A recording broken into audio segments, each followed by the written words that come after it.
Good morning. Today I'm really hoping to talk to you a little bit about community choice energy. You may have heard it as CCE, CCA, but locally the group that's representing it is Monterey Bay Community Power, and you may have heard their name thrown around. Some things that are important that you may have heard include that it can be cleaner energy, that there's programs that invest in our community, but I want to take a step back and really talk about the mechanics of what happens when sort of how electrons get from where they are generated to the switch that we flick to get these lights and the lights in our businesses and homes on, because it's one of those things that we're pretty lucky in this community, in this country, to not have to think about very often. So very basically, in the most general terms, it starts with where the electricity is made or the generation, and that can be something like Diablo Canyon Power Plant, the Topaz Solar Field, a coal power plant. Many different types of generation exist. Then there's the entity that purchases that power, sort of like a broker for any other item that says, hey, my customers want to use what you have, I'm gonna purchase it. Thirdly, there's the group that gets it from where it's made to where you are. And so sort of like the infrastructure, the road, if you will, for all of those electrons that come in and out of our homes and businesses. And so when a city or county chooses to participate in a community choice energy program, they take that role of the broker. They don't, put in new lines, they don't make the energy themselves, but they go around and are the ones that are saying, hey, my customers want this energy or that energy. And buy different electrons basically on behalf of their customers. Monterey Bay Community Power is an existing community choice energy nonprofit and currently serves the counties of Santa Cruz, San Benito, and Monterey. And for all of those customers that they have in those counties, they provide 100% carbon-free electricity with a 3% savings to their customers. In our region, the cities of San Luis Obispo, Grover Beach, Morro Bay, and Paso Robles have committed to joining Monterey Bay Community Power, and there's other municipalities that are considering it in the coming weeks and months.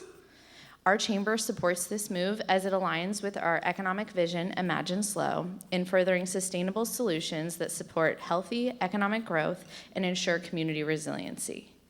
Because this program will allow residents and businesses to access completely carbon-free energy, it'll enable each of us to be part of the climate solutions at an individual level. The program also offers each customer the opportunity to make their own choice. If, for whatever reason, you or your business would not like 100% carbon-free electricity with a 3% savings, you can opt out. It's different than a typical government mandate in that you have the choice. It's community choice energy. And finally, regardless of if you opt in or participate in Monterey Bay Community Power, PG&E will still be involved as they own and operate all of the infrastructure that transmits energy to your home, and it'll still be the entity that you're working with on a customer service and billing basis.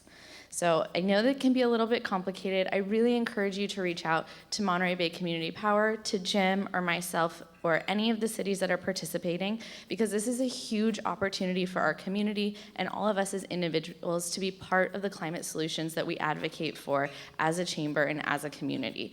The amazing green hills and a lot of the things that Molly Kano was talking about earlier are preserved and protected when we do this type of energy procurement.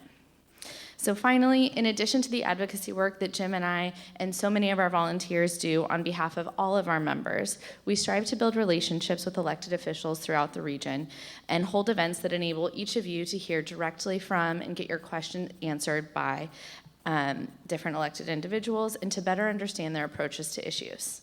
And in just this past month, we have had 5 elected officials from all different parts of our region here in front of members. We had Assemblyman Jordan Cunningham in the audience today, Councilwoman Erica Stewart, Mayor Pro Tem of Grover Beach, Miriam Shaw, Supervisor Lynn Compton, and Mayor of Atascadero, Heather Moreno, come and speak. And so want to just give a quick tee up. We will have our State of the State event coming up in the next couple of months and really look forward to hearing from all of you what top issues you want to hear. There's always the opportunity to have the business community's voice heard when we're in a big group and we can advocate in person to all of those elected officials. So hope to see you there and continue to see you at Good Morning SLO and all of the super fun city council and advisory body meetings that we have.